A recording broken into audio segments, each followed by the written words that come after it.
What's up, guys? It's MB Boxing. I just finished up watching Fabio Wardley versus Michael Coffie, and this was a 10-rounder in the heavyweight division. And this fight was Saturday, April 1st from the O2 Arena in London, England, and this fight was broadcasted on DAZN. And in this fight, Fabio Wardley was able to get a fourth-round stoppage victory over Michael Coffie. So let me just say this first. I mean, this stoppage was not a good stoppage. Definitely wasn't warranted. I think the referee was in the wrong here for stopping the fight, and I'll elaborate on that later. But leading up to the stoppage, I had this bout scored 29-28 in favor of Fabio Wardley. So just to break this fight down round by round, the first round, Wardley got caught by some nice check hooks from Michael Coffie in the first round, but primarily the better work came from Wardley, and Wardley was sort of pressing the action. Michael Coffie was just on his bike primarily the whole round, just backing up, not really engaging that much, but landed a few nice check hooks. But still, I gave the round to Fabio Wardley. The second round, it was a pretty clear round for Wardley. Michael Coffie didn't really throw much, didn't really land much, was backing up against the ropes, getting hit a lot, and Wardley clearly won that round in my opinion. But then the third round, this was the most entertaining round of the fight, most definitely. Michael Coffie was able to get some of his offense off, landed very nice jabs and hooks that round. It was a really competitive, close round, could have went either way. Coffie had some nice flurries on the ropes, landed some nice shots on Wardley, but Wardley also had some nice work of his own. It was a really close round, could have went either way, in my opinion. But then in that fourth round, when it happened early in the fourth round, Fabio Wardley landed a big right hand on Michael Coffie flush that backed him up against the ropes.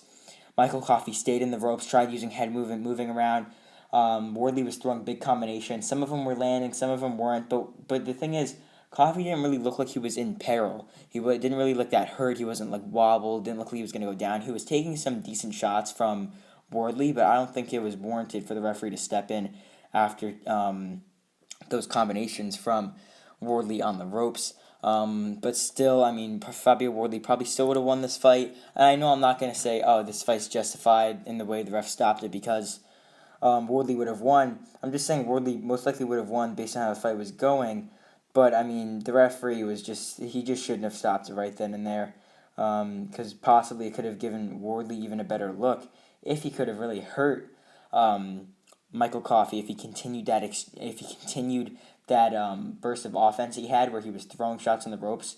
He could have really hurt Coffie and then possibly got a nice victory. But now obviously this victory will be shunned, I guess, in the boxing community because Coffie was stopped prematurely, and the referee didn't really let him continue on and try and defend himself.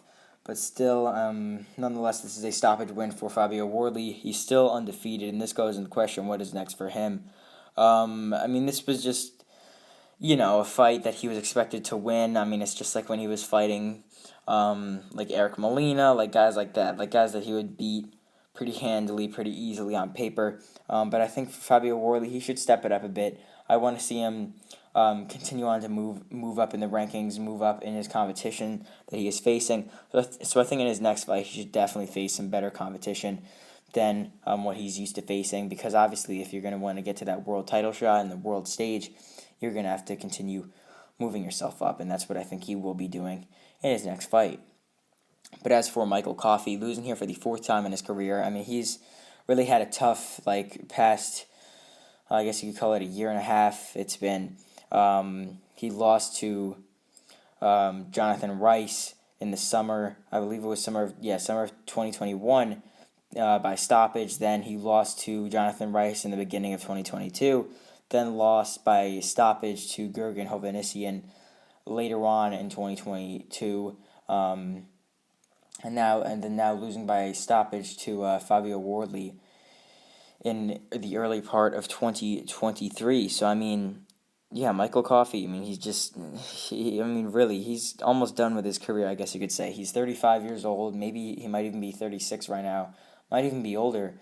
But, yeah, I mean, he looked like a promising, hard-hitting prospect, but then when he started to step it up a bit in competition, he really started to get beat up and started to lose. So I think really for him, now he's just, I guess you could call him a journeyman now. He might be a test for some decent prospects in the near future, but that's really it for him. I don't really think he's going farther than that. So overall, Fabio Wardley stops Michael Coffie in the 4th round in the stoppage in the fight. Obviously, from what I think was a premature stoppage, but still, Fabio Wardley remains undefeated and gets yet another stoppage win on his resume. And yeah, that's really it. I'm MB Boxing. Thanks for watching, and I'll see you guys later.